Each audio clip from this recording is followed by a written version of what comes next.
You ever smelled a rotting corpse while trying to finish what's left of your lasagna on a Tuesday night? If not, congratulations, you lucky mother. Sorry. It was supposed to be a normal night after work. I was just finishing up eating so I could hop on my PC and finish up a few runs on Borderlands 4 before I had to go to sleep. Never did find that unkempt Harold. Sorry, I'm rambling. I didn't take the emergency alerts seriously. It doesn't honestly seem like anyone did, judging by the absolute hellhole that was waiting for me outside my house when I was finally brave enough to go outside.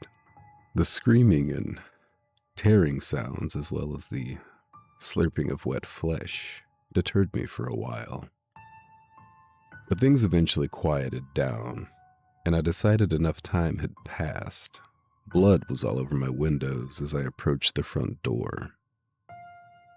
Smeared handprints, a chunk of someone's arm? I don't know, fucking skin. Bodies littered my neighborhood. Adam Johnson from next door was torn in two. Chest and head on the porch, guts trailing down his front porch steps. His legs were on the walkway leading to his house. Pieces were missing, bites taken out, flesh and muscle peeled from bone. I only glimpsed his way for a few seconds. His front door stood open. Blood trailed out. Or in?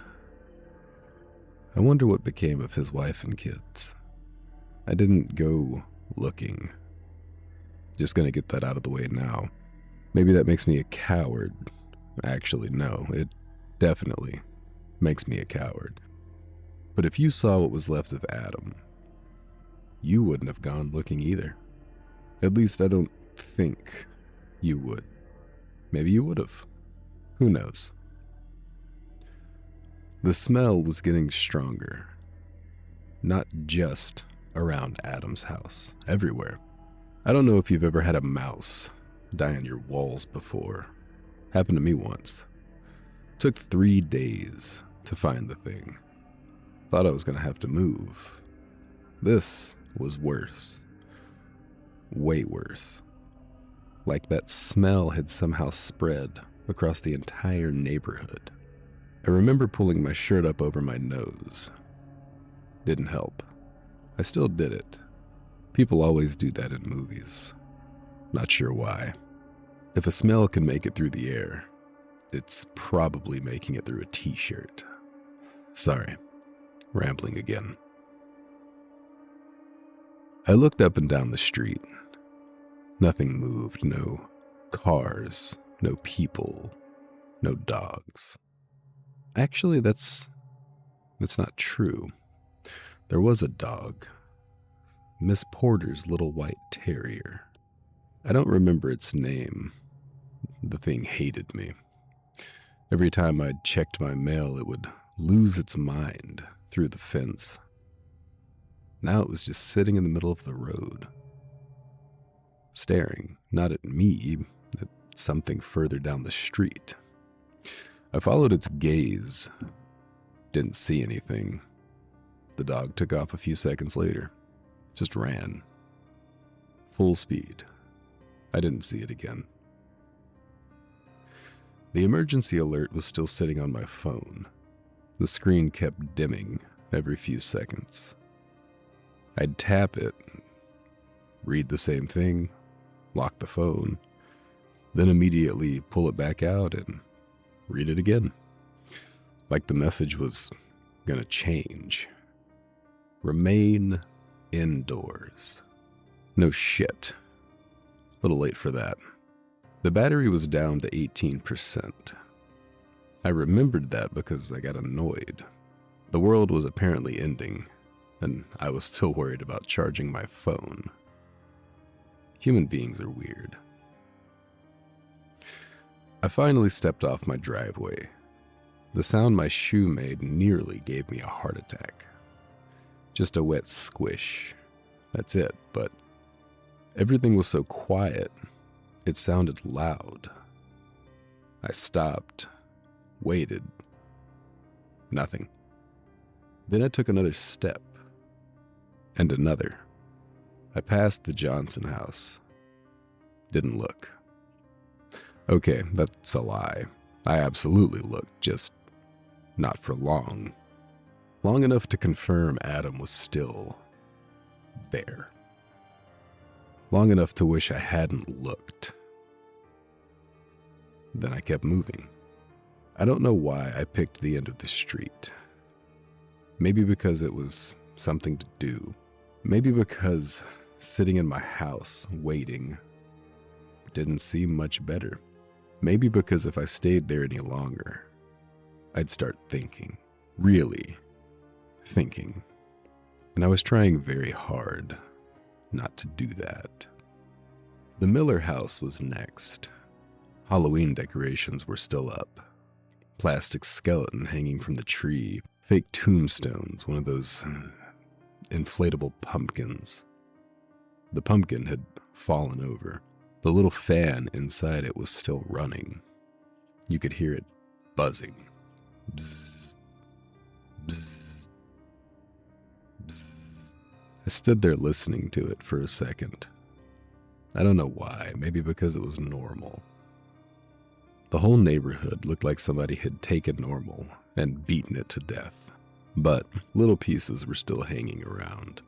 A pumpkin fan, a porch light, a parked bicycle. Stupid stuff. The stuff that made everything feel wrong. I was maybe halfway down the street when I noticed all the garage doors. Most of them were open.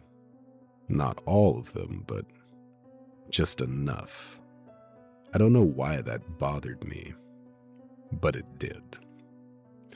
Some were completely open, some halfway, and one looked like it had stopped while closing. I remember thinking everybody must have left in a hurry. Then I looked at all the cars still sitting in the driveways, and that thought didn't last long. A flagpole somewhere clinked against metal. A bird landed on a roof. The inflatable pumpkin buzzed behind me. And that was it. That was the entire soundtrack of the apocalypse, at least where I was standing. I got about 3 houses from the corner before I realized I was holding my breath. I let it out, took another, then another. The stop sign at the end of the street was finally close enough to read. There was a flyer taped to it, some local church thing. Community barbecue Saturday at 6. Food, games, family fun. I almost laughed, not because it was funny, just because it felt ridiculous. Family fun. Adam Johnson was in pieces 20 yards behind me. The world had apparently lost its damn mind, and somebody had spent $5 printing barbecue flyers. The corner was right there, maybe 30 feet, 40. I don't know, not far. Close enough that I remember thinking, okay, just get to the corner, then figure out what comes next, because that's how small my plans had become. Not survive, not get help, not save anybody. Just get to the corner, one thing at a time. And for the first time since I'd stepped outside, I started to realize something. The screaming had stopped. Completely, not faded, stopped. No distant cries, no shouting, nothing. I don't know why that scared me more, but it did. A lot more. So I walked a little faster. Not running, not yet, just enough to pretend I wasn't scared. and slow enough that if something happened, I don't know, maybe I'd see it first. Maybe that's what I was telling myself. I reached the corner a minute later, and that's when I noticed the blood. Not on my street, but on the next one. I looked at the streets to my left and right. Both had blood streaks, bloody footprints, and bits of body strewn about. I remember thinking to myself, was my street the luckiest one? The pavement remained relatively clean, as if some force had spared me the worst of it. A patch of woods stood against the opposite side of me. I'd never really given it much thought before now. Just a sound barrier, I thought. Something to keep traffic noise low and property value up. I stood there for a moment, trying to figure out which direction to go, the emergency alert continuing to plague my thoughts. Stay inside. What was all of this? An attack? A government experiment gone wrong? Aliens? The absurdity of it made me chuckle very grimly to myself. A soft breeze blew against my skin, blowing away the stench of blood for a moment, before flooding my nostrils again. Without another thought, I turned left, following the wind in hopes to keep the smell at bay, but to no avail. The blood got worse the farther I walked, not dramatically, just more, like somebody had taken a bucket and sloshed it across the pavement every 20 feet. Footprints, too. Some barefoot, some not. I tried not to think about that. The barefoot ones, I mean. Something about them bothered me. Shoes get lost. People lose shoes all the time. Bare footprints meant somebody kept going without them. I don't know why that stuck with me. It just did. A bicycle lay in somebody's yard. Front wheels still spinning, at least I think it was. Maybe my brain made that part up. Memory gets weird after something like this. I do remember baseball cards, though. Those were definitely real. Hundreds of them, scattered all over a driveway. Rain had plastered most of them to the concrete. A few were still tumbling around whenever the wind picked up. Some kid was probably devastated, assuming... No, never mind. I don't like where that thought goes. The emergency alert buzzed again. I almost threw my phone. Same message. Same stupid fucking message. Stay inside. The battery was down to 16% now. I remember that because it somehow felt more important than corpses. Sorry, not more important. That's not what I mean. More manageable. I couldn't do anything about the bodies. Could save my battery. See, human beings are weird. A car sat crooked in the middle of the road ahead. Engine still running. Driver's door hanging open. One headlight was out. The other was shining into someone's front yard. I stood there, staring at it for a minute, waiting. I don't know for what. Maybe for the driver to come back. Maybe for somebody to yell at me. Maybe for literally anything that made sense. Nothing happened. The engine just idled. Tick, tick, tick. The turn signal was still on. Blink, blink, blink. That sound followed me for half the block. I hated it. The neighborhood wasn't completely empty. Not exactly. I saw curtains move a couple of times. Could have been people. Could have been the wind. I never found out. One house had television on. Blue light flickering behind closed blinds. Another had music playing somewhere inside. Real faint. Country music. The kind my dad used to listen to. I actually stopped and listened to it for a second. Not because I liked it, but because hearing something felt normal. Important. Like proof the world hadn't completely fallen apart yet.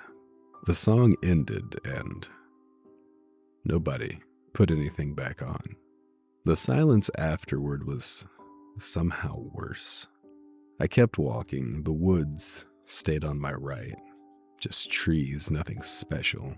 I had driven past them thousands of times, never once wondering what was in there. Now, I found myself looking between the trunks every few seconds, not because I thought something was watching me. I didn't. Not yet, anyway. I think I was just looking for people. Anybody. A police officer. A firefighter. Some guy walking his dog. Anybody who could explain what the hell was happening. Instead, I found a shopping cart. Halfway inside the tree line, just sitting there. I don't know why that bothered me either. Maybe because it shouldn't have been there. Somebody had to push it all the way from the grocery store, which meant somebody had a reason, or maybe they didn't. Maybe that's worse. I was about to keep walking when I heard a voice, a real one, not screaming, not crying, just talking. I froze. The voice came from one of the houses across the street. I couldn't make out the words, just someone talking. Then a voice answered, then another. I remember feeling relieved, actually relieved. Finally, people, normal people. I started toward the house before I stopped myself because something felt off. Not scary, just off. The voices never changed volume, never moved, never paused, just the same conversation over and over, back and forth, back and forth, back and forth. Then I realized what I was hearing. The television. Somebody had left a TV on. And for a second there, I thought I had found someone else who was alive. Funny, right? Not really, but I laughed anyway. A little. Then I kept walking. Because standing around listening to someone else's TV wasn't exactly a plan. And at that moment, I really needed a plan. Even if I had absolutely no idea what that plan was supposed to be. The only plan I could think of in that moment was to head to the larger metropolitan area. My home was nestled in a cozy pocket of tranquility 2 miles outside of Hardwick. I needed to find people. I needed to know what the hell was going on. I had tried calling 911 for the 5th time that evening, but no dice. It seemed emergency services were either overloaded or no one was around to answer phones, just endless ringing. I picked up my pace a little as the lack of people was deeply unsettling. For a place that was usually lively and sprawling with people, it currently reminded me of a ghost town. As I rounded a slight bend in the road, I caught the faint flash of red and blues. A cop, I thought. Someone who could help me. Someone to explain what exactly was going on. Sure, I'd probably be in trouble for not listening to the emergency alert, but at that point I didn't really care. I went from a brisk walk to a very quick jog. I needed to reach someone. Anyone. The night so far had felt like a really shitty dream. I just needed to wake up from. And before you suggest pinching myself, yeah, I already tried that. It didn't work. As I neared the flashing lights, I realized an ambulance and cop car had collided head-on into each other. The back door of the ambulance was ajar, blood running out and down the bumper into the street. Almost pouring? I didn't want to see what was in there. I slowly made my way up the side of the ambulance, glass crunching under my feet. The smell of smoke and blood mixed into an incredibly noxious odor. My stomach turned in an instant, and I threw up on the side of the ambulance. That definitely didn't help the smell. I finally made it to the front to find the cop had been ejected from his car and smashed through the windshield of the ambulance. His body was completely wrecked in ways I didn't know were possible. What was left of his head didn't have a face. He had been chewed on. The ambulance driver and the partner were missing from the cab. I shuddered to think what surprise awaited whoever opened the back of that ambulance. There was no radio chatter, just static. I glanced around to nearby houses. The same scenes plagued this street as it did mine. Blood, bodies, death. I stumbled to the curb and sat, my head spinning. I needed a moment to gather my thoughts. The trek from my house to this ambulance had only taken about 20 minutes. If this could happen in only a few hours since the first emergency alert went out, then what was happening everywhere else? I turned toward the general direction of Hardwick. All was quiet. Too quiet. For the first time since leaving my house, I just listened. No birds, no crickets, no planes, no cars. No life at all. What the fuck was happening? As if the universe itself was throwing me a bone, I heard a faint noise. A radio. I jumped to my feet and walked toward the noise, driven by blind motivation. I walked to a car, a convertible red Mustang, at least I thought it was red. It was hard to tell as every inch was dripping with blood. Every inch. I found myself chuckling again.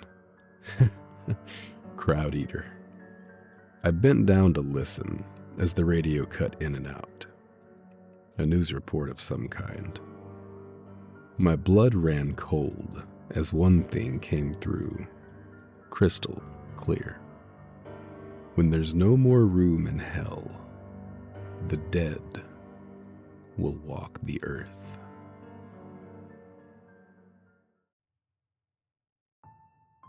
When there's no more room in hell, the dead will walk the earth. What exactly was that supposed to mean? Looking back now, it should have been obvious as a brick to the face. But adrenaline and the absurdity of the situation seemed to have temporarily fried my brain.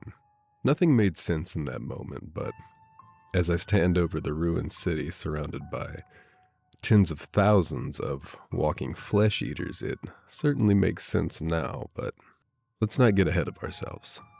I subconsciously backed away from the car, feet squishing against the pavement with each step taken backward. I glanced around, feeling the hair on the back of my neck stand on end. The world around me was still eerily quiet. I figured I would have heard literally anything by now. However, the only sounds being produced were my own.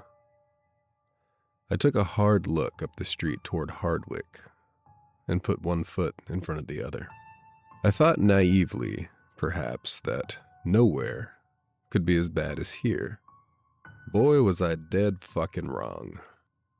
I took one last glance back toward the car, the warning echoing in my mind. Then I turned ahead, scanning for any signs of life that may still be lingering in the area. Much to my dismay, there wasn't so much as a rat scurrying into the sewer.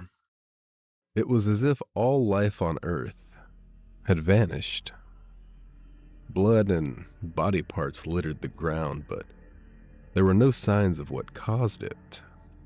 Trepidation overwhelmed me as I walked past the old cemetery, adequately named The Final Rest by someone who clearly had no sense of irony, as even just a quick glance toward the grounds unveiled a terrifying realization. All of the plots looked empty. The ground looked like something had burst out of every single coffin the grounds hosted. I decided lingering here was definitely not in my best interest, so I quickly got the hell away from there. As the streetlights mixed with the fog, it cast an eerie glow that stirred up a memory from my childhood. Don't make fun of me here, but I'm actually terrified of cemeteries. As a kid, my mom brought me to visit my great-grandmother's grave a few years after she passed. Being a young kid, my imagination ran wild with images of ghouls and other creatures you might associate with places the living don't belong.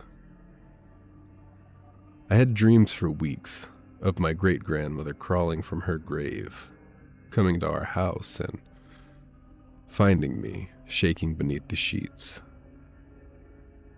I always woke up with the first spray of blood. I always thought it was a ridiculous thought to have. The dead are just that. Dead. However, it looks like that assumption may not have been entirely accurate. The carnage seemed to emanate from the cemetery itself. Bodies started becoming increasingly more commonplace near the gates and spreading out. Cars left abandoned, glass covering the streets and sidewalks. Basically, a creek of blood was the only way to describe the area that cars used to drive. A bloody stroller left abandoned by a storm drain was much more than my mind could bear. I threw up for the second time that night. Lasagna tasted much worse coming up than it did going down. I looked up the street, filled to the brim with upstairs apartments attached. Still, no signs of anyone that wasn't in pieces on the pavement at my feet. This isn't quite how I'd imagined the apocalypse.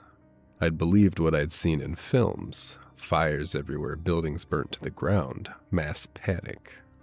This was feeling a little, anticlimactic if I'm honest. The journey this far had been a relatively quiet affair.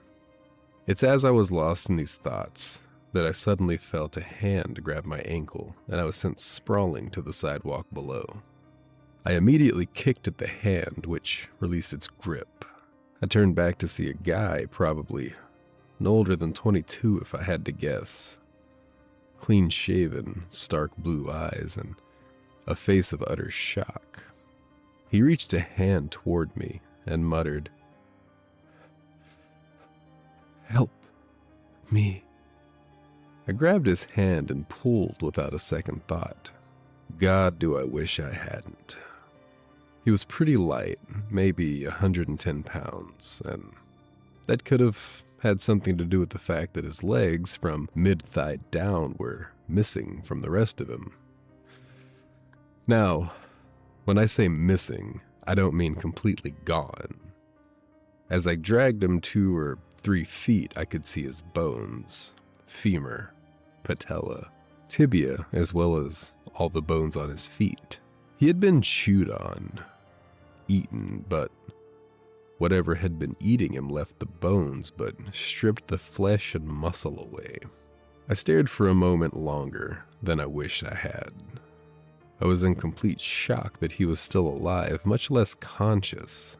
He didn't have much strength to say anything else. The light started to fade from his eyes as I could hear fluid in his lungs, and he breathed in and out. Quick, shuddering breaths. He looked me in the eyes and whispered, "Run, and don't let them catch you." He took his final breath without drama. I shook his shoulder a few times, but as expected, he didn't respond. I bowed my head and said a prayer for him. I stood up slowly and stepped away. 1 step, 2, 3, and then I nearly jumped out of my fucking skin. I spun around faster than I thought possible and stared at the previously dead man. His eyes glossed over and milky blood ran from his mouth. He raised a hand toward me and brought it down heavy to the pavement and began pulling himself toward me. I yet again nearly jumped out of my fucking skin. I don't mean metaphorically. I mean my entire body locked up so hard that I actually felt something pop in my neck. The thing, the guy, whatever the hell he was, dragged itself another few inches across the pavement. I didn't stick around to investigate. I ran. No heroic last stand, no attempt to help, no, maybe he's infected or maybe there's a medical explanation. No, I ran like my ass was on fire. The sound of my shoes slapping against the sidewalk echoed through the empty streets as I tore between abandoned cars and overturned trash cans. I didn't even realize I was crying until several blocks later. Not sobbing, just tears, pure adrenaline. My lungs burned, my legs burned, everything burned. Eventually, I slowed to a jog, then a walk. Then I bent over and put my hands on my knees while trying not to throw up again. The blood, the smell, the cemetery, the guy. My brain felt like it had been tossed into a blender. I looked behind me. Nothing. No dragging body, no monster, no pursuit. Nothing. The street sat empty, exactly as it had before. For a second, I wondered if I'd imagined it. Not the dead guy, the moving part. Maybe he wasn't dead? Maybe people do weird things before they die. Maybe shock can make you see things. Maybe... No. He was dead. I knew he was dead. The moment his eyes changed, the moment he let out that noise, the moment he started pulling himself toward me, something deep down knew. I just wasn't ready to admit it yet. So instead, I did what I had been doing all night. I ignored the obvious answer and kept walking. Hardwick couldn't have been much further, maybe a mile and a half. I don't know. Distances feel different when the world is ending. The streets slowly began changing as I moved further from home. The houses grew closer, the yards got smaller, the roads widened. Streetlights appeared more frequently. Most were still on, a few flickered. One buzzed so loudly I could hear it from half a block away. I found myself staring at it. The damn thing probably needed replacing for years. Funny how that works. The city could be collapsing and my brain was still filing maintenance complaints. The silence was changing too. It wasn't complete anymore. I could hear things now, not people, at least I don't think so. Just noises. A distant car alarm, something metallic banging somewhere. Glass shifting in the wind. The normal sounds of civilization, except none of them felt normal anymore. Without people attached to them, they sounded wrong, like hearing laughter in an empty house. You know it shouldn't be there. I passed the laundromat. The lights were still on, rows of washing machines sat idle behind the glass. One was still running, round and round, round and round. clothes tumbling endlessly. Whoever started it never came back. I stood there watching it for longer than I should have. Something about that bothered me more than bodies, more than blood. Maybe because I could picture the person. They probably planned on coming back in 45 minutes. Maybe they were scrolling on their phone while they waited. Maybe they were annoyed they had to do laundry after work. Now their clothes were spinning, and they weren't moving. I kept moving. The smell eventually began fading, not completely, just enough that I noticed. Fresh air started replacing it, or maybe my nose had simply given up. Could have gone either way. The emergency alert was still sitting on my phone. Battery 14%. I checked it constantly. Same message. Still no explanation. Still no information. Just remain indoors. Helpful. Real helpful. I crossed an intersection and nearly slipped. The road here was covered in flyers. Hundreds of them. Rain-soaked. Stuck to the pavement. Some kind of festival. Hardwick Harvest Days. Food trucks. Live music. Family events. I remember seeing advertisements for it. Weeks ago, the mayor was making a big deal out of it. There was supposed to be fireworks. I wonder if it happened. Then I realized how stupid that thought was. Still, I wondered. A cold breeze rolled down the street. The first genuinely cold air I'd felt all night. I zipped up the hoodie that I was super glad I decided to bring and continued on. The buildings around me were changing again. Fewer homes, more businesses, small repair shops, a dentist office, a tax place, a vape shop. 3 churches within 4 blocks. I always found that funny. The closer you got to Hardwick, the more churches appeared. Apparently, the city planners thought every intersection needed at least one. Maybe they were onto something. The road curved slightly, and that's when I saw it, the gas station. The bright white canopy lights practically blinded me after spending the last few hours in darkness. For a moment, it looked normal, almost comforting. A little island of civilization. The kind of place I'd stop for a soda and a bag of chips on my way home. The digital sign still displayed fuel prices. Regular, $3.09. Diesel, $3.59. As if any of that mattered anymore. A pickup truck sat beside one of the pumps. The nozzle was still stuck in the tank. The numbers continued climbing. Fuel flowing all over the ground and into the storm drain. Still charging someone's card. The driver's door hung open, empty. I slowly approached. The station lights hummed overhead. The sound felt deafening after everything else. The convenience store sat behind the glass. The automatic doors were stuck halfway open, just enough for me to see inside. Shelves, coolers, cash registers. Nobody. No movement, no voices, nothing. I stopped at the edge of the parking lot. For the first time since leaving home, I genuinely considered going inside. Maybe there would be answers. Maybe supplies, maybe another person. Maybe absolutely nothing. Honestly, at that point, any of those seemed equally likely.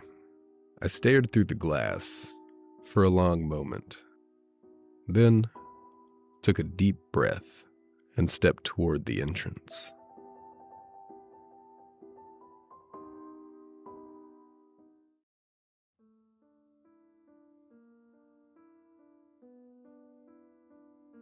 As soon as I stepped inside the station, a sense of calm washed over me.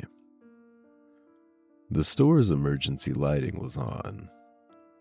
The electricity was out, I guessed. However, that was basically the only odd thing. No blood, no bodies, just signs of life being paused. A half-eaten gas station sandwich on the counter. A few scratched lottery tickets in the trash by checkout. One had barely started to be scratched, still sitting on the counter. The shelves were practically untouched.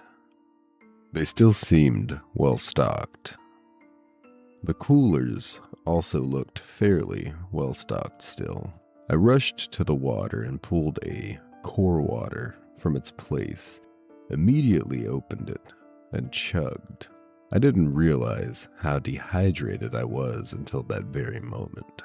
Puking definitely didn't help retain bodily fluids. I found a backpack near the register. $45 price tag. What a ripoff. I scooped up as much water as I could.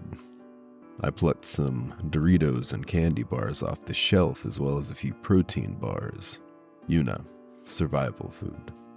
Honestly, I had no idea what I was doing. I'd never been in a survival situation before. The closest thing to survival I'd ever done was spending 3 days camping with my uncle when I was 12, and even then we had a truck 20 feet away and a cooler packed with hot dogs.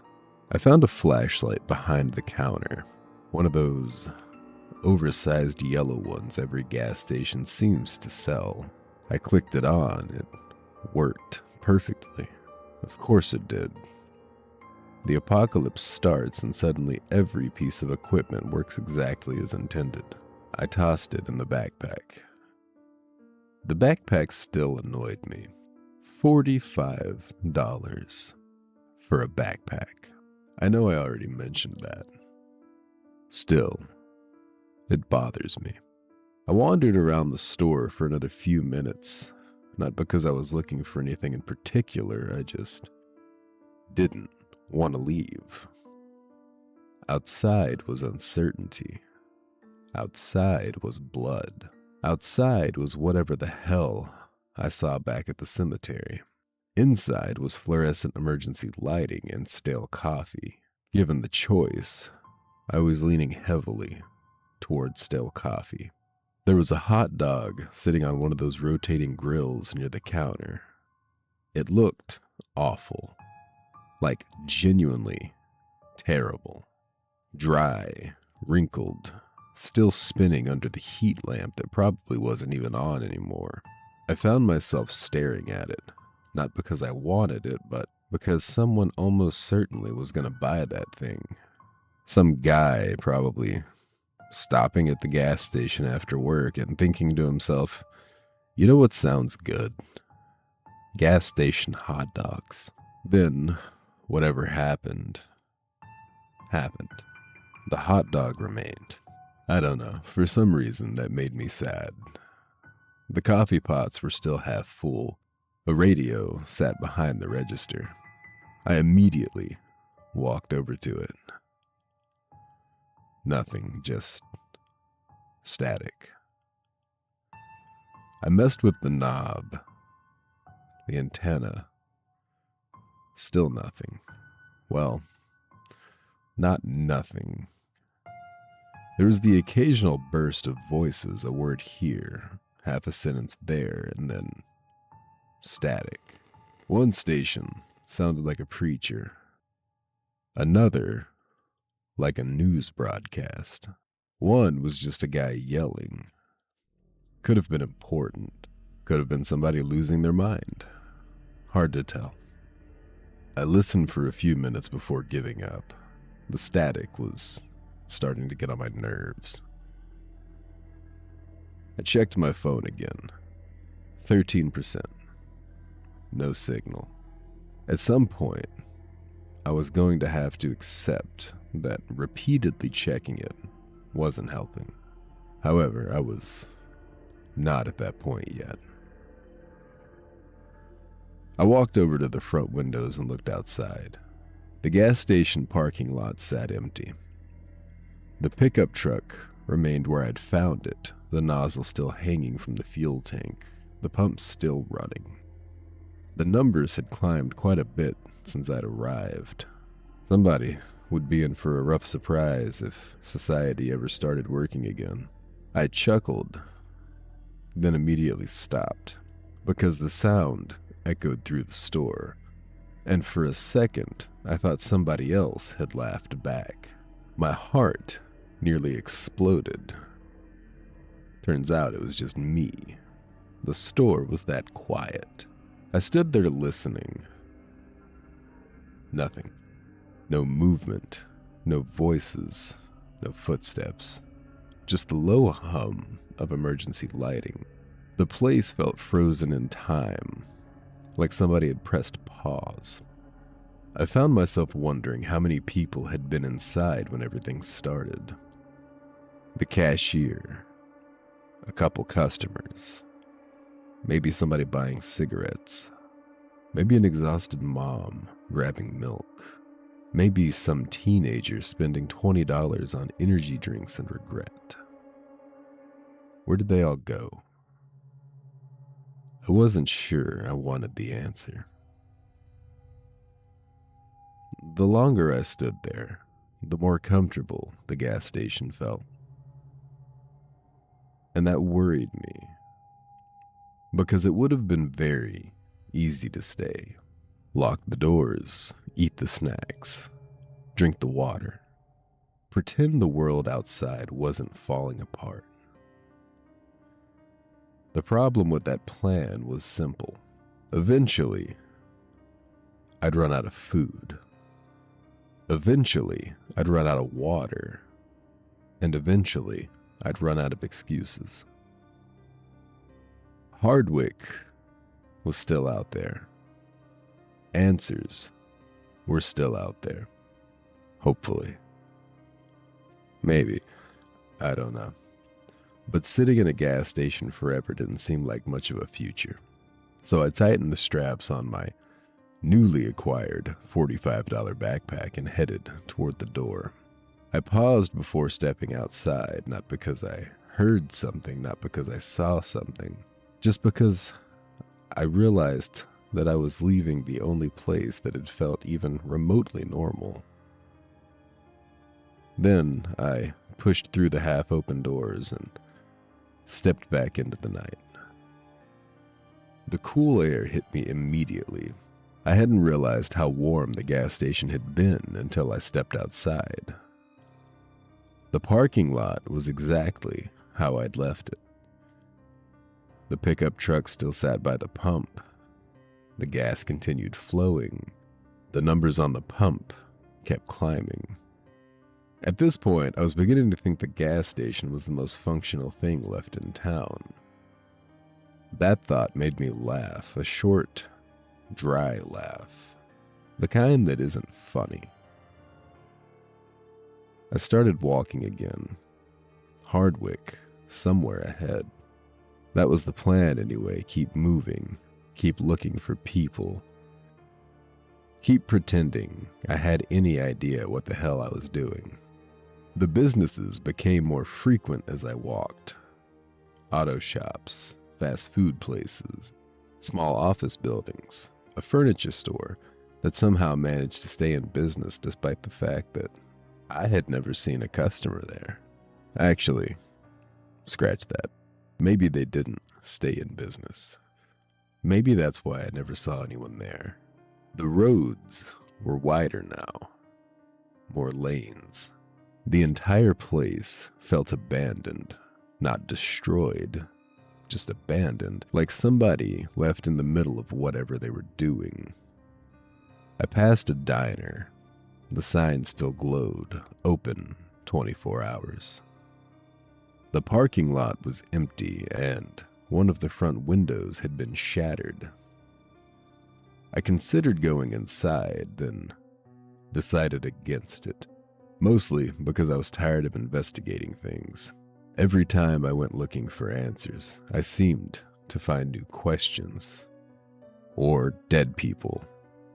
Sometimes both, The smell from earlier had mostly disappeared now. At least the smell of blood had. Something else had replaced it. Smoke. At first, I couldn't place it. Then I started noticing it everywhere. A faint haze hanging over the road. The smell of burning wood. Burning plastic. Burning something. I looked toward Hardwick. The city lights seemed brighter now. Much brighter. Orange, too. At the time, I had convinced myself it was sunset, which was ridiculous. The sun had set hours ago. Still, I convinced myself anyway. The human brain will do some incredible gymnastics to avoid an uncomfortable conclusion, and mine deserves a gold medal. A few more blocks passed beneath my feet. The road gradually began sloping upward. Not much at first, just enough that I noticed. Then I saw it. The overpass. I don't know why it surprised me. I knew it was there. I'd driven over it hundreds of times, maybe thousands. It's one of those things you stop noticing after a while, like power lines or stop signs or that one weird guy who walks around town carrying a fishing pole. Never did figure that one out. Anyway, the overpass. It stretched above the highway like some giant concrete bridge leading directly into Hardwick. I could see cars littering the roadway leading up to it. Some looked abandoned. Others looked wrecked. One had somehow ended up sideways against the guardrail. I didn't even bother trying to figure that one out. At this point, I was done trying to make sense of things. I started climbing. The first few steps weren't bad. The next few were worse, and then they just kept getting worse. Whoever designed overpasses was an asshole. That's all I'm saying. You never really appreciate how steep they are until you're walking on one.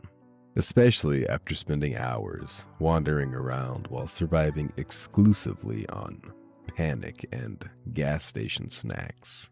My legs felt like they were made of concrete. I found myself stopping every so often. Not long, just enough to convince myself I wasn't dying.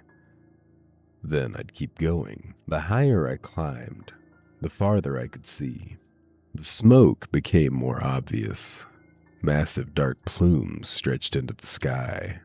I couldn't see exactly where they were coming from yet, just that they were there. A lot of them. I remember thinking there must have been a factory fire or multiple factory fires. Maybe a refinery, something industrial, something explainable, something that wasn't the end of the world. I kept climbing. A few abandoned vehicles sat along the shoulder. One still had its door open. Another had luggage scattered behind it. Suitcases, clothes, a child's stuffed bear. The bear in particular bothered me. I don't know why. Maybe because it looked so normal. Everything else felt like disaster. The bear just looked forgotten. I stepped around it and continued upward. The farther I climbed, the quieter things became. Eventually, it was just the sound of my own breathing and the occasional groan of metal from the wrecked vehicles around me. I was maybe halfway up when I found evidence of people having been there recently. A small pile of empty water bottles sat behind a disabled SUV. A blanket, a few crushed snack wrappers. Somebody had been sheltering there or resting or hiding. I don't know. It was the first evidence I'd seen in hours that somebody living had made it this far. Oddly enough, it made me feel better than worse, because if they survived, where were they now? The climb continued. Eventually, the smoke smell became impossible to ignore. The orange glow grew brighter. The sky ahead looked wrong. I still kept making excuses for it. A power plant, an industrial accident, a wildfire. Literally anything else. Anything except what my brain was slowly beginning to realize. The last few feet of the overpass almost made me pass out. I can't remember the last time I had walked up such a steep incline. You never really think about how steep they are in a car. As I reached the top, I looked out into Hardwick. My eyes couldn't believe what they were seeing. I found my apocalyptic scene. Buildings ablaze, streets on fire, cars on fire. I knew the smell earlier wasn't a coincidence. I stood next to a car, taking in the view, when I heard a voice call out to me. "Hey, you there? Are you bit?" I turned to see a man, probably in his mid to late 40s. His hair was a shade of auburn turning into gray. I couldn't see the color of his eyes, though they appeared dark and piercing. He was slowly making his way from the opposite side of the overpass, maneuvering around the wrecked and pinned vehicles. I timidly called back, "No, but you are the first alive person I've seen. I've only encountered one of those things." But I ran away. He sized me up, deciding if I was being truthful or not. I had to assume. "Come this way, slowly." I walked slowly toward him, keeping my hands raised. I noticed he didn't have a gun, but he did have a rather large knife, though he didn't seem to know how to hold it well. As I got within about 10 feet of him, I got the jump scare of my life. Something came over the side of the overpass. At first, I thought it was another survivor. Then I saw its skin. The thing had landed on the man and drove him to the pavement before he could even react. Its hands pinned his arms. It lowered its head and sank its teeth into his face. I watched, stunned. It ripped away part of his cheek. Blood sprayed across the concrete. Muscle and tendons stretched from bone before finally tearing free. The man's scream only lasted a second, maybe two. Immediately, I ran past. I guess flight won out. As I got further away, I heard several animalistic screams. Then, more bodies began climbing over the sides of the overpass.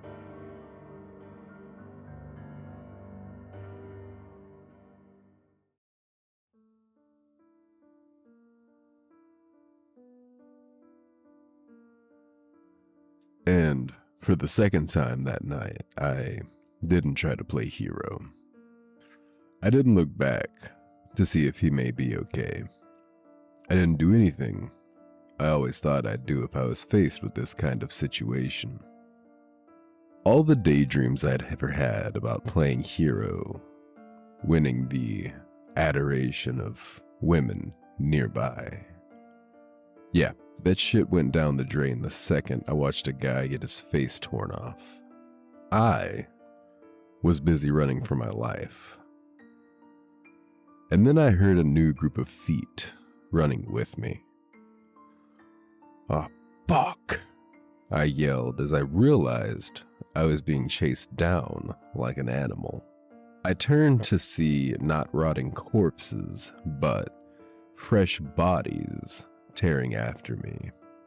Blood oozing from every visible orifice, including ones I didn't particularly care to see. It would appear some were naked at the start of this. I turned back to face ahead of me, narrowly avoiding colliding with the sideways car against the barrier. My shoulder clipped the mirror anyway.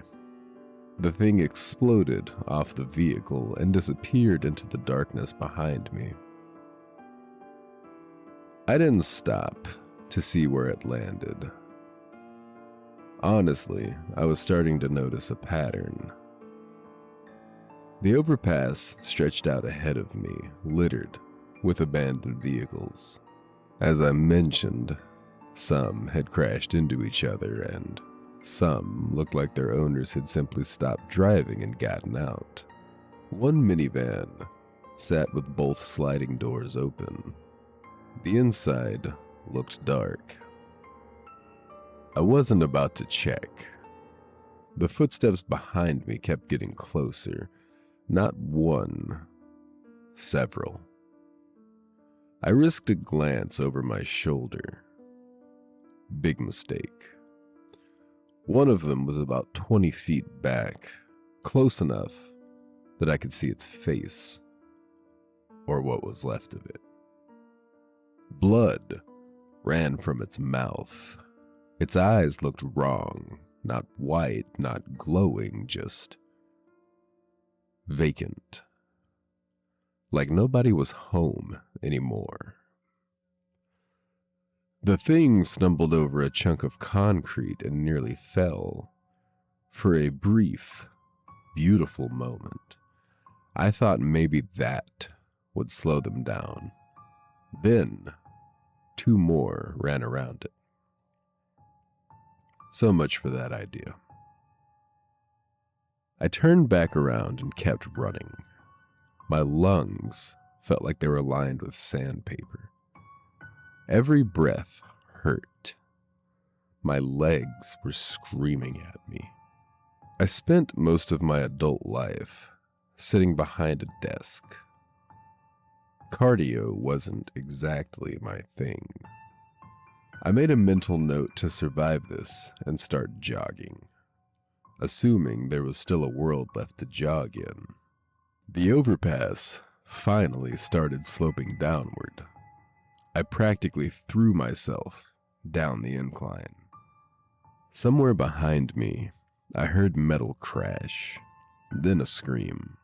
Not a human scream, one of theirs. I didn't look. I wasn't making that mistake again. The city grew larger around me. Buildings, streetlights, storefronts, smoke. The smell hit me. Burning plastic, burning wood, burning things I didn't want to identify.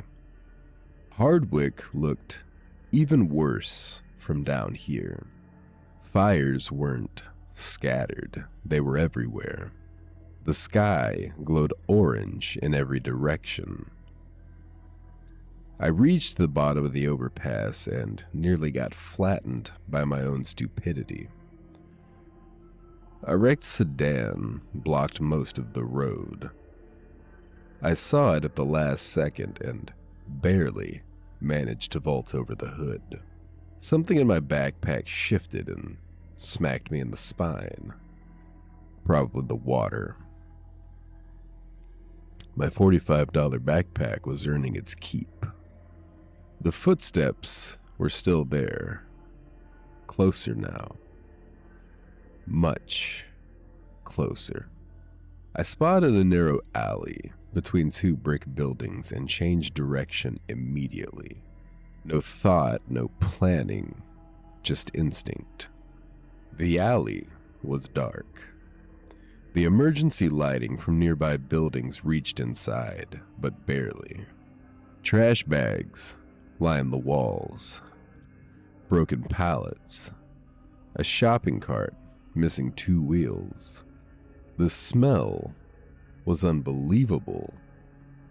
And considering everything I'd smelled that night so far, that is saying something. I sprinted deeper into the alley. Dead end. Of course it was, because apparently God hated me. I skidded to a stop and looked around wildly.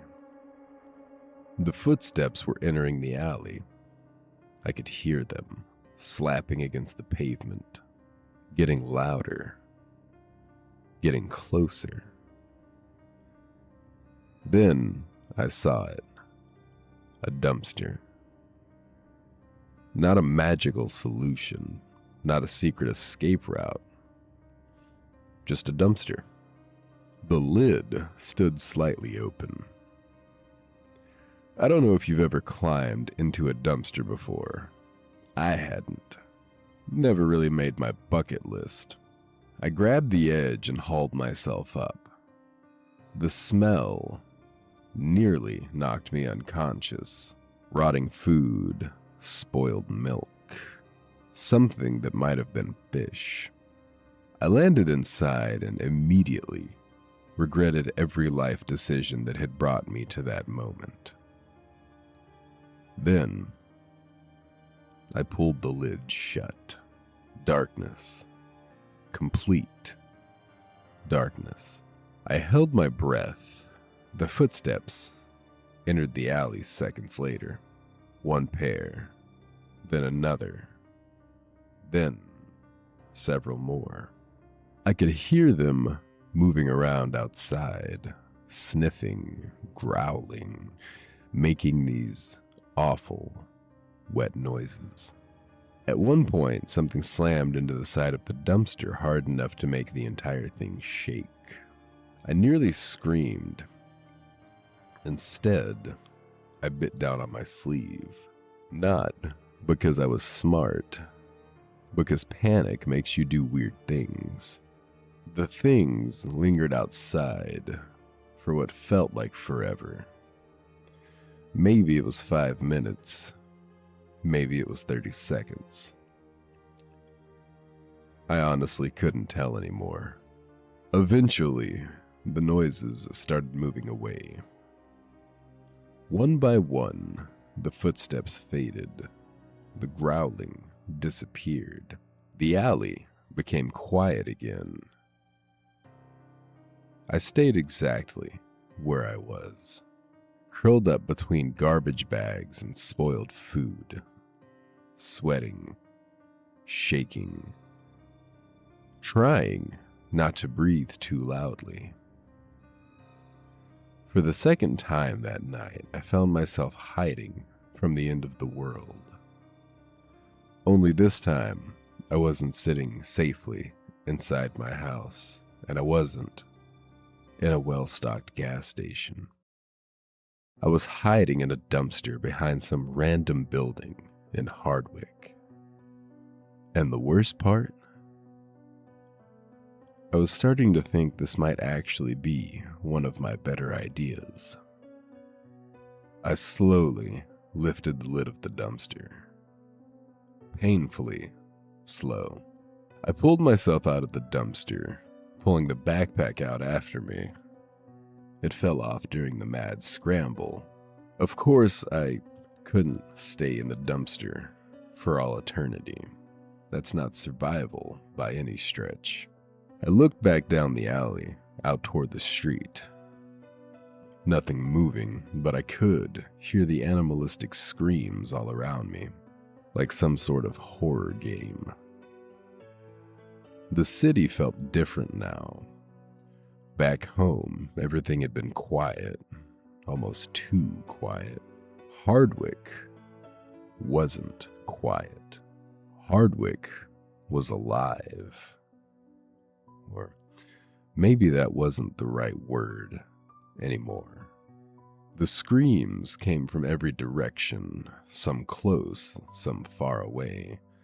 Occasionally, I'd hear glass break, metal crash.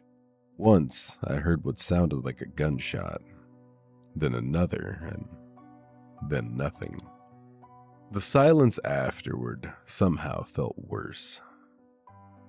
I adjusted the backpack and slowly made my way toward the mouth of the alley. Every instinct I had was screaming at me to stay hidden.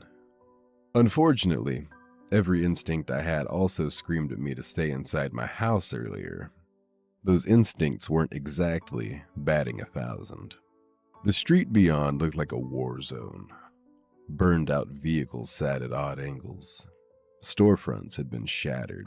Traffic lights blinked endlessly over empty intersections. The fires I'd seen from the overpass were now closer. Much closer. One building across the street was still actively burning. Flames poured from the second-story windows. Black smoke climbed into the night sky. Nobody was putting it out. Nobody was even watching. The world had apparently reached the point where a burning building wasn't worth anybody's attention anymore. I moved carefully along the sidewalk, stepping around broken glass, avoiding pools of blood, trying very hard not to look at certain things. You know, the normal apocalypse stuff. A city bus sat abandoned in the middle of an intersection. Half the windows had been shattered. The front door stood open. I could see movement inside. I immediately ducked behind a parked car. My heart nearly stopped. I just stayed there a few seconds before realizing the movement wasn't actually moving. It was just curtains.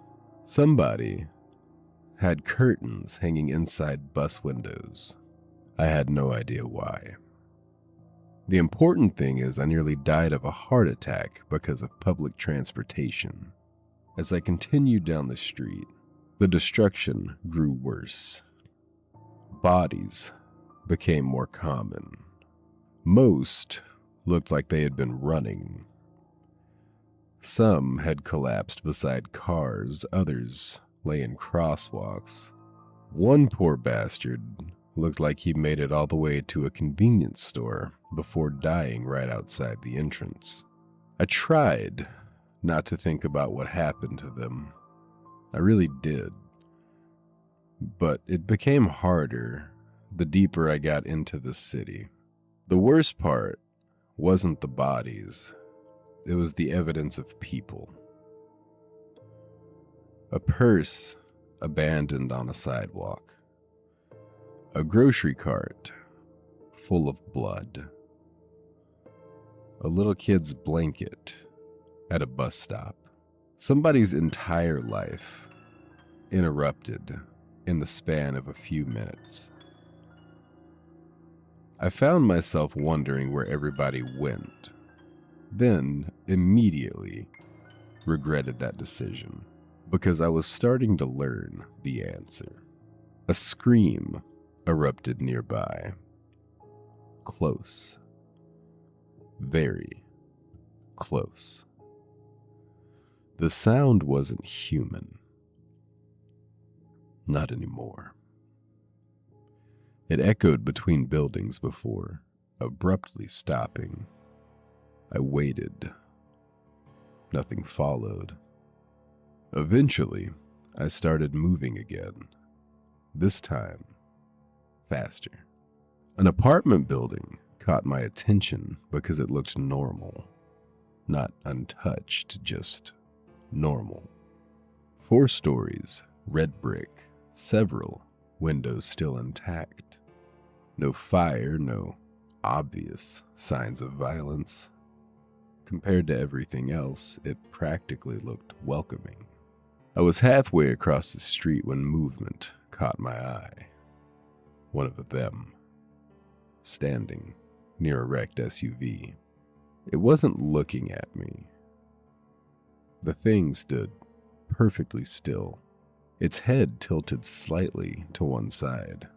I slowly backed behind a parked truck, my pulse hammered in my ears. The thing remained where it was, not moving, not reacting, just standing there. I don't know how long I watched it. Maybe 20 seconds, maybe a minute. Eventually, I realized something. It hadn't seen me yet. I carefully slipped around the truck and crossed toward the apartment building. Every step felt louder than the last. The front entrance stood slightly open. A small security door hung crooked on one hinge. I reached it, grabbed the handle, pulled. The metal groaned loudly, much louder than I would have liked. The thing near the SUV immediately turned. I saw its head snap toward me. Well, shit. I slipped through the opening and shoved the door behind me. The lobby sat beyond, in the darkness. Emergency lighting cast everything in an eerie red glow. Mailboxes lined one wall. Most stood open, letters scattered across the floor. I stood there listening. Nothing. Just the sound of my own breathing. I glanced back through the glass. The thing outside had started to move. Slowly. Not yet running. Just walking toward the entrance. I turned away and headed deeper into the building. The lobby opened into a small sitting area with a couple couches and an old television mounted to the wall. The television still worked, sort of. Static flickered across the screen. The sound had been muted. Thank God. The last thing I needed was more static. I was halfway across the room when I heard something upstairs move. I froze. The sound came again. A floorboard. Then another. I looked around and saw a pocket knife laying on a table. I grabbed it, and my grip immediately tightened on the knife. Not because I thought it'd help, just because holding it made me feel slightly less helpless. A little face peeked around the second floor railing. I nearly had another heart attack. It was a little girl. She couldn't have been older than 7 or 8. She immediately disappeared the second we made eye contact. I stared. The little head slowly reappeared and then disappeared again. I heard a woman's voice. "Honey, get back." The girl vanished. A few seconds later, a woman cautiously stepped into view. She looked exhausted. Her hair was a mess. Dark circles sat beneath her eyes. She looked like somebody who hasn't slept all night, which was probably exactly what she was. She spotted the knife, then looked at me, then the knife again. That's fair. I slowly lowered it. "I'm not gonna hurt you." The woman didn't answer. Honestly, I probably wouldn't have believed me either. The little girl peeked around her leg, still holding a stuffed rabbit. One ear was missing. The rabbit, not the kid. Just clarifying. The woman finally spoke. "You alone?" I nodded. "Yeah." A long silence followed. The little girl continued staring at me. Kids have no concept of subtlety. She was studying me like I was a zoo animal. I couldn't really blame her. I probably looked awful. Blood stained my clothes. Dumpster juice covered half my hoodie. I smelled like a landfill. Actually, I probably smelled worse than a landfill. The woman seemed to arrive at some decision because her shoulders relaxed slightly. Not much, just enough to notice. "You can come upstairs." I looked toward the entrance. Through the glass doors, I could see movement outside now. Shapes. More than one. My stomach dropped, and the woman quickly noticed. "Quickly." I didn't need to be told twice. I hurried toward the stairs. The little girl stepped aside to let me pass. Then, as quietly as anything, she looked up at me and asked, Are those things ever gonna go away? I wish I had a good answer. I just stared at her for a second and then followed her mother upstairs, because the truth was, I was starting to think they were here to stay.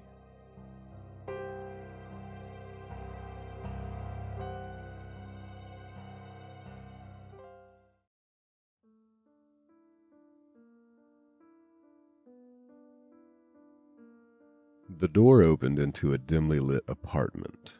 I almost immediately tripped over a few building blocks on the floor. Luckily, I caught myself before making enough noise to wake the dead. Oh, wait. No, we're a little too late for that one. The mother quickly apologized and grabbed up the building blocks in one fluid motion. I glanced around the place. Faded wallpaper and pretty small too. Looked to be only one bedroom. We walked into the living room and the kitchen immediately upon entering the front door. I wasn't judging the living situation. I'm Abigail, and this is Chelsea, the mother said, letting the edges of her mouth slightly tug upward. I'm Chris, I said, returning the small gesture to her. I sat down on the chair in the kitchen and glanced out the window down into the streets. Nothing immediately nearby was on fire. Not yet, anyway. The apartment was cozy. I don't really know another word for it. Small, cluttered, lived in. There were family pictures on the walls. Chelsea missing her 2 front teeth in one. Abigail standing beside a Christmas tree in another. One had a picture of a man in it too. I didn't ask. It didn't feel right. Chelsea climbed onto the couch with her stuffed rabbit and wrapped herself in a blanket that looked almost too big for her. Kids are weird. The world's ending, and she still somehow looked like she was settling in to watch cartoons before bed. Abigail noticed me looking. She's been awake almost 20 hours. Chelsea didn't argue, didn't complain. She just kept staring at the television sitting in the corner of the room. The screen was filled with static. Every now and then it would flicker, a voice, half a sentence, then nothing again. Abigail walked over and smacked the side of it. Actually worked. Go figure. The static cleared just enough for a news anchor to appear. He looked awful. Tie crooked, hair a mess. There was dried blood on the shoulder of his suit jacket. If you're seeing this, avoid all contact. The picture cut out again. Static. Chelsea frowned. I don't like this channel. Neither did I. A few seconds later, the picture returned. Different camera angle. The newsroom looked almost empty. People were running around in the background. National Guard units are attempting evacuations. Static swallowed the rest. Abigail slowly turned the antenna. The picture sharpened again. Emergency helicopter extractions are currently taking place from the roof of St. Mary's Medical Center. My ears perked up. The anchor continued. If you are within walking distance, proceed immediately. Rooftop only. The screen flickered violently. Repeat. St. Mary's Medical Center. Gone again. Static. She looked back at me. I know where that is, she said quietly. So do I. It couldn't have been more than a few blocks away. Maybe 6. 7, if you counted detours. For the first time since leaving my house, I felt something I'd almost forgotten. Hope. A helicopter meant people. People meant the government hadn't completely collapsed. People meant maybe this was over. Abigail walked over to the window. We didn't leave immediately. We spent another 10 or 15 minutes getting ready. She packed another backpack. Mostly things for Chelsea. Juice boxes, crackers, extra clothes. Kids apparently require an incredible amount of supplies just to exist. I grabbed another bottle of water from my backpack while Abigail searched the apartment one last time. She stopped in front of one photograph, the one with the man. She stared at it for several seconds before quietly taking it off the wall. She slipped it into her backpack without saying a word. I pretended not to notice. Some things don't need asking. Eventually, we made our way into the hallway. The apartment building remained eerily quiet. Too quiet. Every apartment door we passed was shut. Some had scratches across them. Some didn't. One door stood slightly open. Nobody volunteered to look inside. We reached the stairwell. Abigail cracked the exit door open and immediately closed it again. "What?" I asked. "There are too many." She whispered it, barely loud enough for me to hear. We climbed up instead. One floor, then another, finally reaching the roof. The night air hit us immediately. The city looked even worse from up there. Smoke drifted between buildings. Orange light danced against low clouds.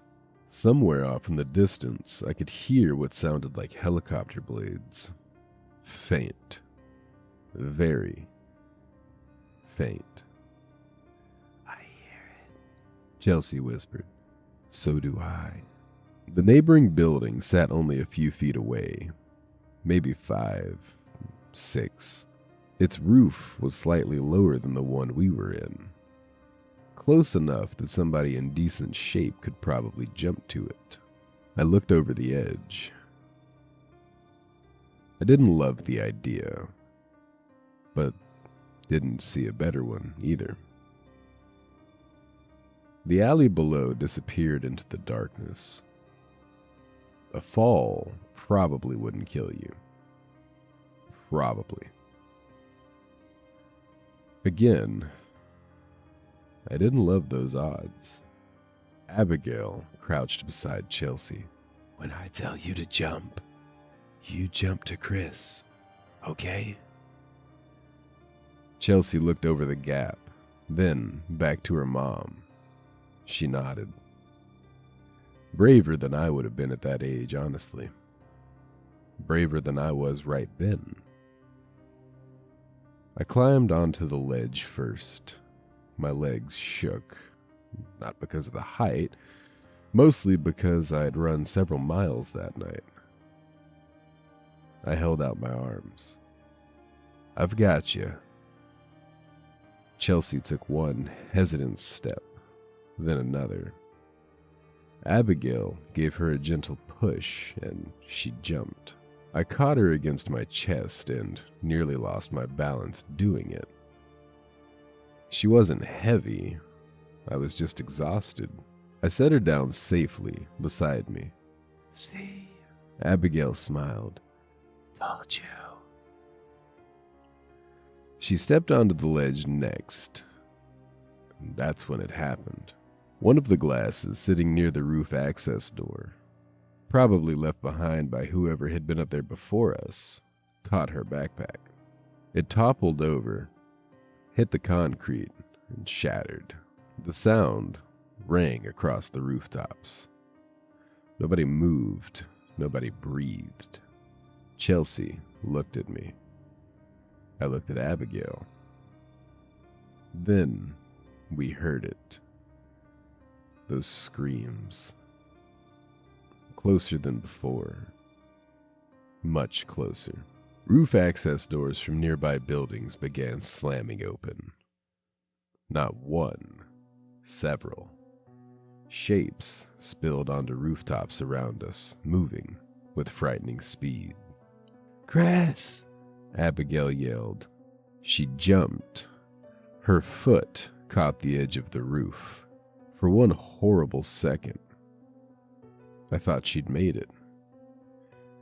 Instead, she slammed hard into the side of the lower building. I grabbed for her, caught her wrist. She cried out as her other hand desperately searched for something to hold on to. I've got you. I pulled. She tried climbing. Then I saw them. 3 of those things burst onto the roof she'd just left. They were almost on top of us. Abigail saw them too. Our eyes met. She looked past me toward Chelsea. Then, back at me. Her expression changed. She stopped trying to climb. I pulled harder. Come on! She shook her head. Before I could protest, she pried my fingers loose. She made the choice for me. She dropped, not far, just onto the roof below, hard enough to knock the wind out of herself. The things reached her almost instantly. I threw my arm around Chelsea and turned her toward me before she could see. She buried her face into my jacket.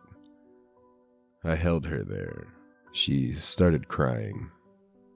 Quietly at first, then harder. I didn't look back. I couldn't, because Abigail had just given her daughter the only chance she had left. And there wasn't a damn thing I could do except make sure it wasn't wasted.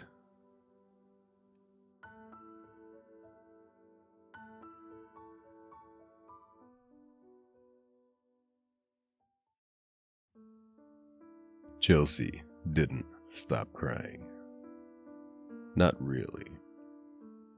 She got quieter after a while, but that wasn't really the same thing.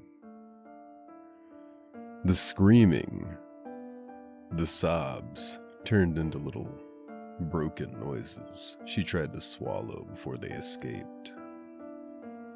Every few steps, she looked over her shoulder like she expected her mother to climb back up and tell us everything was okay. I didn't know what to say to her. What was I supposed to say? Your mom made the right choice. She died so you could live. Those things might have been true, but truth doesn't mean shit when you've just watched your mother disappear over the edge of a building. So I kept hold of Chelsea's hand and pulled her toward the hospital. The helicopter circled St. Mary's again. Close now. Close enough that the rotor wash kicked loose paper into the air and sent it spinning between the buildings. We were maybe 3 rooftops away. Distance had become difficult to judge. Everything looked closer from above until you tried to reach it. The dead were inside the buildings now. We could hear them moving beneath us. Doors banging open. Furniture scraping. Glass breaking. Floor by floor as they worked their way upward. They weren't smart, not exactly, but they followed sound, and we had made plenty of it. Chelsea stumbled behind me. I can't, she said. You can. My legs hurt. Mine too. I want my mom. I didn't answer that one. The next building connected through a maintenance corridor that ran between the upper floors. It was basically a glass hallway suspended above the street. Half the windows were already broken. The entire thing creaked when we stepped inside.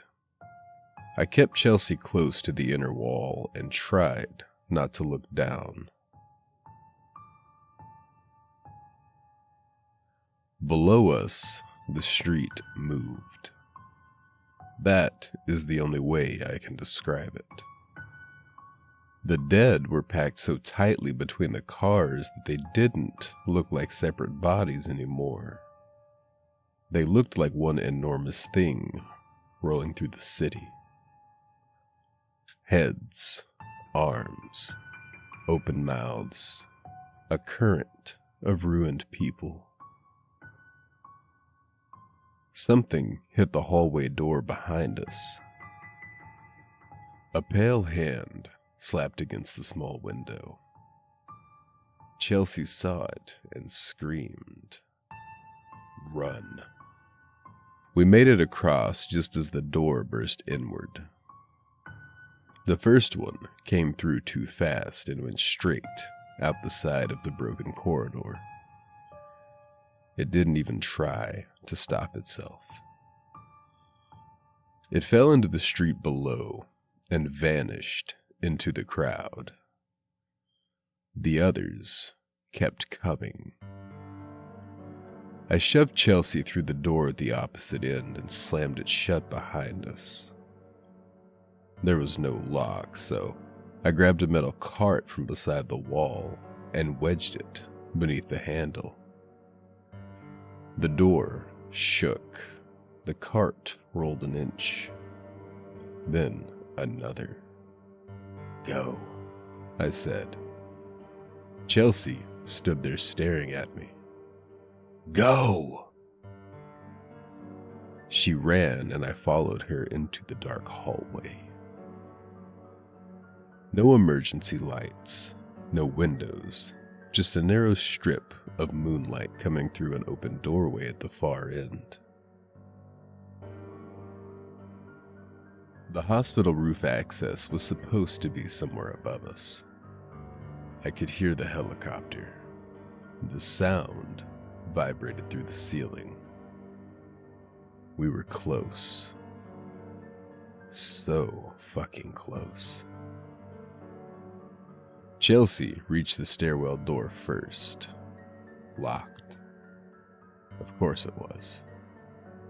She yanked the handle again and again.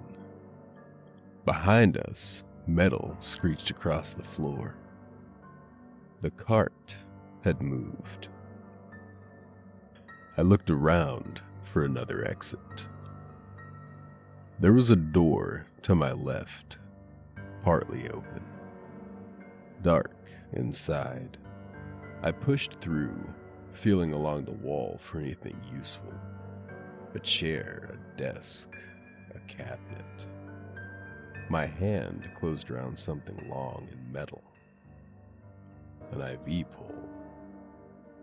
Not exactly a weapon, but I was past the point of being picky. Something moved behind me. I turned and a face came out of the darkness. A man wearing scrubs. At least I think it was a man. His lower jaw hung sideways, attached by a few strips of skin, and one eye had collapsed inward. He hit me before I could swing. We crashed into the desk. I drove the bottom of the IV pole into his chest and shoved him backward.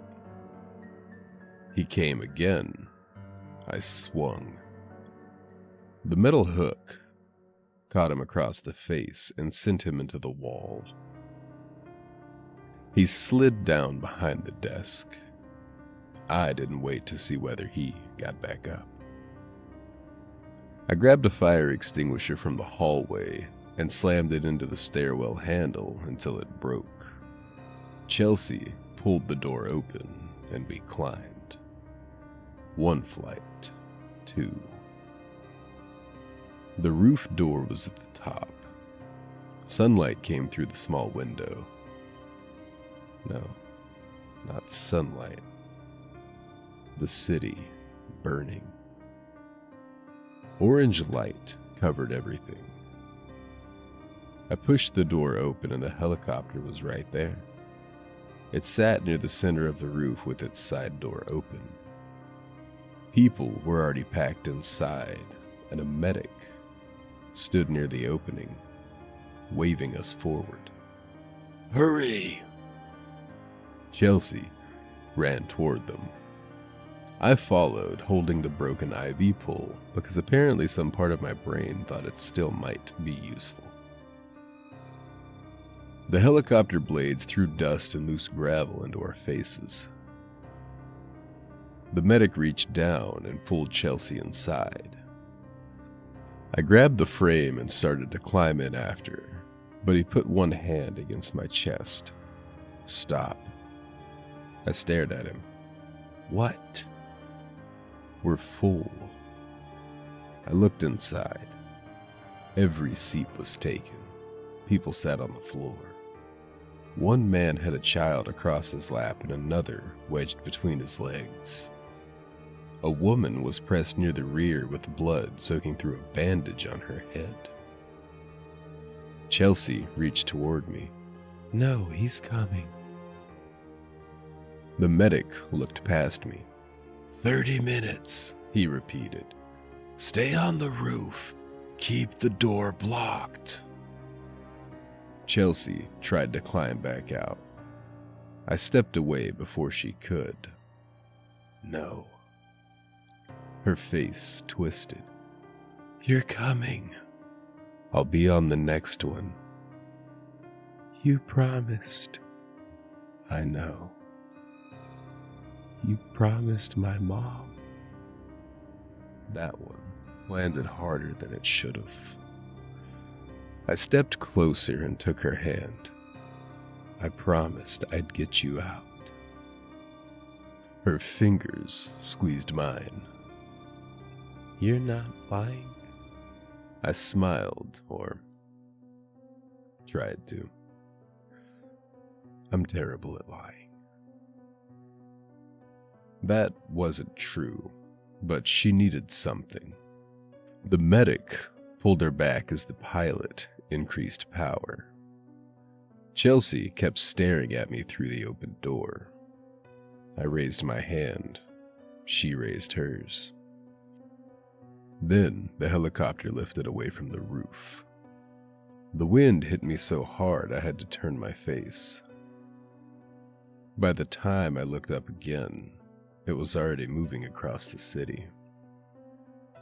Getting smaller, carrying Chelsea somewhere that still had walls, soldiers, food, people who might know what to say to a child that lost everything in one night. I stood there until I couldn't see it anymore. Then I sat down. Not necessarily because I wanted to. My legs simply stopped cooperating. I leaned against a concrete barrier near the edge of the roof and listened to the dead hammering against the stairwell door. They would get through eventually. 30 minutes, suddenly, sounded like a very long time. I pulled my jacket tighter around myself, and that's when I noticed something. Blood. A thin line running across the back of my hand. It disappeared beneath my sleeve. For a second, I thought it had belonged to somebody else. There'd been so much blood that night. On the walls, on the roads, on my shoes. I pushed the sleeve up. There was a bite. just above my wrist. 2 rows of broken skin. Deep, dark blood had soaked through the inside of the jacket. I hadn't felt him bite me. Not really. Pressure. That's all it was. The skin around the wound had already gone pale. Thin, black veins had started crawling toward my elbow. I pressed my thumb into the bite. No pain. No, I whispered. The word came out stupidly, small, as if saying it quietly might make the wound disappear. I checked the roof for anything I could use. A blade, an axe, something sharp enough to take the arm off before whatever this was moved further. But it was already in my bicep. Too fast. Way too fast. I could hear my heartbeat, slow, heavy. Each beat pushed the black lines higher. The roof door bent outward. A hand appeared through the gap. I moved away from it, dragging myself across the gravel. That was when I saw the folder. It had blown against the base of a ventilation unit. Plain brown paper. A red confidential strip across the top. I crawled over and picked it up. Most of the documents inside were loose. Charts, patient reports, photographs. The first page had a logo in the corner. One of those biohazards. Underneath it were the words, Project Revival. The name would have been ridiculous any other day. Now it made my stomach sink. There were dates going back almost 8 years. Trials, cadaver preservation, neural simulation, cellular reactivation after clinical death. I read the same paragraph 3 times because my mind refused to understand it. The company had been contracted to develop a treatment capable of restoring brain function after oxygen deprivation. Stroke victims, cardiac arrest patients. People declared dead for several minutes and brought back with permanent damage. That was how it started, or at least that's what the report claimed. Then came animal testing, then human trials, then something called Phase Lazarus. A photograph slipped from between the pages. A hospital room. A man strapped to a bed. His skin was gray. His chest had been open and sewn shut. Someone had written a time beneath the photograph. Subject resumed movement 12 hours after confirmed death. The next page was an internal warning. Reactivated subjects displayed uncontrollable aggression, loss of language, memory, extreme response to sound and movement, and hunger.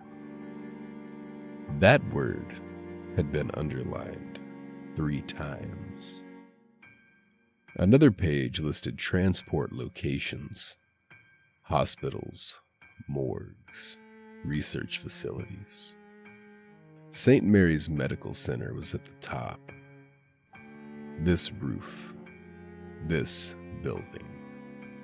The dead hadn't wandered here by accident. This was where it began, or one of the places it began. The reports mentioned shipments across the country, maybe outside it. I looked at the helicopter disappearing beneath the smoke, then at the city beneath me. The sun was beginning to rise behind Hardwick. Its light spread across streets clogged with the dead. Tens of thousands of them. They filled every intersection I could see. They poured from buildings. They climbed over cars. Some wandered aimlessly. Others moved with purpose whenever a scream or an engine broke through the noise. Walking flesh eaters. That was what we had been reduced to. Not all of us. Not yet. But enough. I pulled the notebook from my backpack, the one I had been writing in. I opened to the last empty page and copied the symbol from the folder. I'm leaving a sketch in the notebook just in case somebody finds it. Just in case Chelsea asks whether I kept my promise. I did. I got her there, and that has to count for something. My hands are shaking now. Not from fear. I don't think I'm afraid anymore. I can't feel my fingers. I can barely feel my face. I'm standing at the edge, and it's a long way down. Long enough that there won't be anything left of me to get back up. That's the hope. Anyway, I keep looking at the folder, at the logo, at the ruined city beneath me. And there's only one thought running through my mind. What the fuck is ViraClean Solutions?